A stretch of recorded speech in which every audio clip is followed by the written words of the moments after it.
Hello everyone, welcome to back my channel. I hope everyone is having a wonderful day. Before starting the video, please go ahead and hit the subscribe button and give this video a thumbs up. Eric Bischoff shares his opinions about past and present WWE topics on his weekly podcast.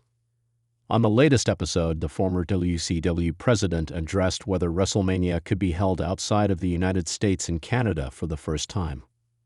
WrestleMania 42 was due to take place in New Orleans on April 11 to 12, 2026. However, WWE recently announced that the two-night event will emanate from a different location instead. Las Vegas, London, and Saudi Arabia have been rumored as possible destinations. Bischoff said on 83 Weeks that he would like WWE to choose another US-based venue for WrestleMania. He'd also explained why the show of shows should not be held overseas. Of the previous 41 WrestleMania events, 39 were staged in the United States. WrestleMania 6 and WrestleMania 18 took place in Canada. In 2007, the National Football League, NFL, began hosting annual games in England. Since then, matches have been held in countries including Brazil, Germany, and Mexico. Eric Bischoff understands the NFL and WWE want to expand internationally, but he thinks American fans deserve to keep the Super Bowl and WrestleMania.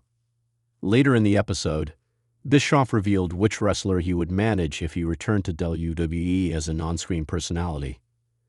The wrestling world is buzzing with speculation, and few voices carry more weight in the conversation than Eric Bischoff.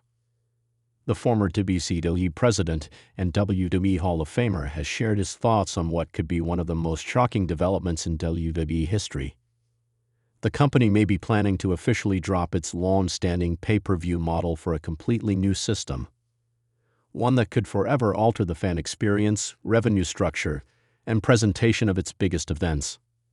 For over 4 decades, WWE has thrived on the pay-per-view formula, building iconic brands like WrestleMania, SummerSlam, Royal Rumble, and Survivor Series around the must-see monthly spectacles.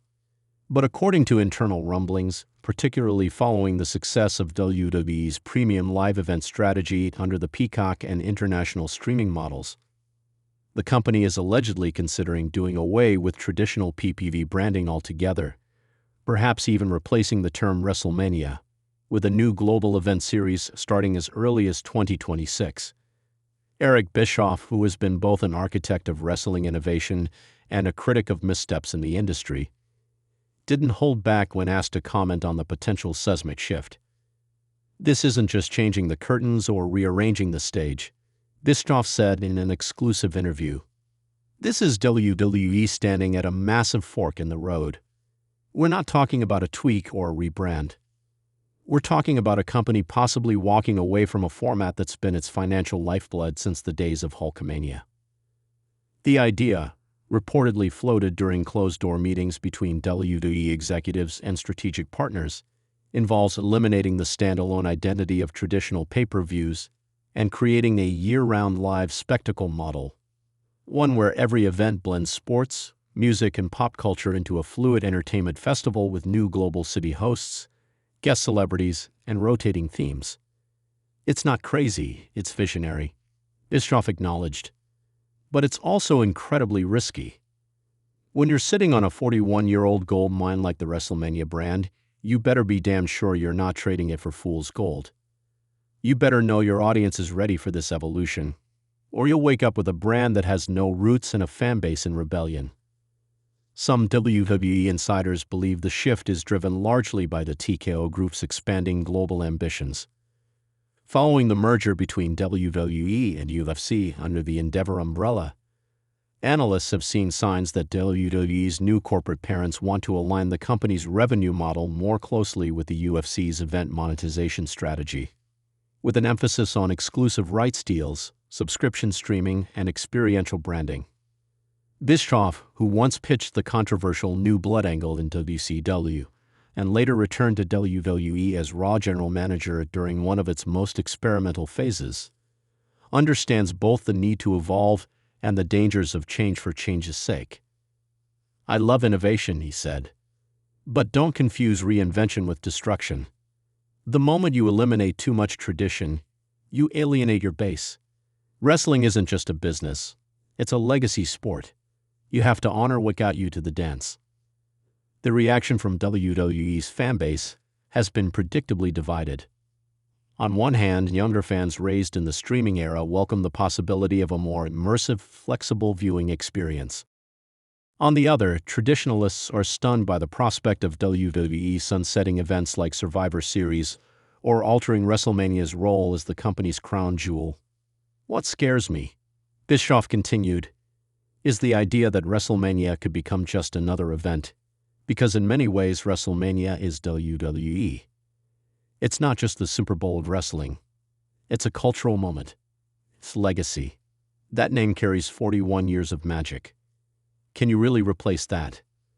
Interestingly, Bischoff compared the current WWE discussions to a similar moment in WCW's history, when the company considered changing the name of Starrcade, its own iconic event, to fit a more aggressive branding strategy. We had a lot of ego in the room back then, he recalled.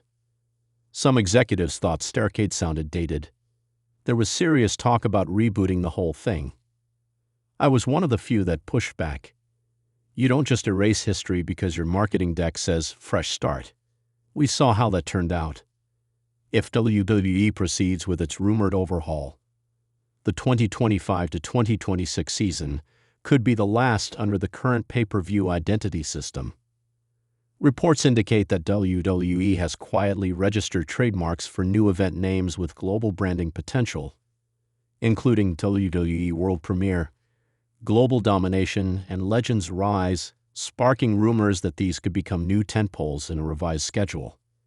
It's fascinating, no doubt, Bischoff admitted. But let me be clear, if you pull the rug out from under something like WrestleMania, you better have something earth-shattering ready to replace it. Because if you don't, and I say this with respect, your fans will eat you alive. Former WWE superstars, too, are weighing in on the situation. Booker T called the rumors crazy talk, while Mick Foley took to social media to urge WWE to respect its own mythology. Even John Cena reportedly expressed concerns in private discussions with colleagues, saying that WrestleMania is the soul of the company. Still, WWE has already shown willingness to break tradition.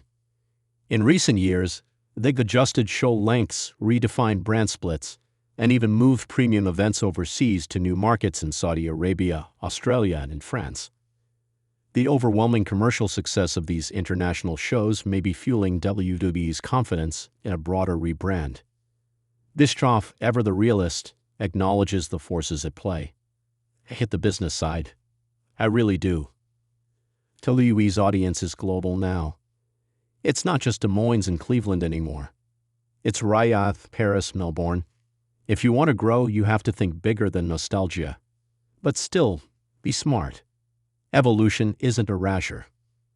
When asked what advice he would give WWE's leadership team if he were in the room, Bischoff paused before answering.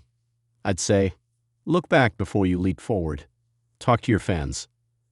Talk to the people who've been there since Hulk Hogan, since Bret Hart, since The Rock. They'll tell you what matters most. Maybe they'll surprise you. But don't assume the future means forgetting the past. That's the biggest mistake we made in WCW. And I've got the scars to prove it. While WWE has yet to make any public confirmation about the rumored changes, the internal buzz continues to intensify. And with the next investor call just weeks away, more details could be on the horizon. Executives are expected to outline the long-term strategic vision for WWE's media rights, international expansion, and live events roadmap. Bischoff, for his part, will be watching. I'll always be a fan of risk-takers, he said, but I'll be a critic of short-sightedness. If WWE pulls this off and evolves without losing its core, I'll be the first to applaud. But if they stumble, if they lose WrestleMania without a worthy successor, people are going to ask what the hell they were thinking. As WWE stands on the precipice of possibly ending a 41-year era, fans, legends, and critics alike are holding their breath. The road ahead could be paved in gold or riddled with regret. And Eric Bischoff, never one to shy away from a storm, is already at the center of the debate. This isn't just about changing how we watch, he concluded. It's about changing what we believe about WWE. And once you change belief, there's no going back. Thanks for watching this video, and please subscribe our WWE official YouTube channel for more update news.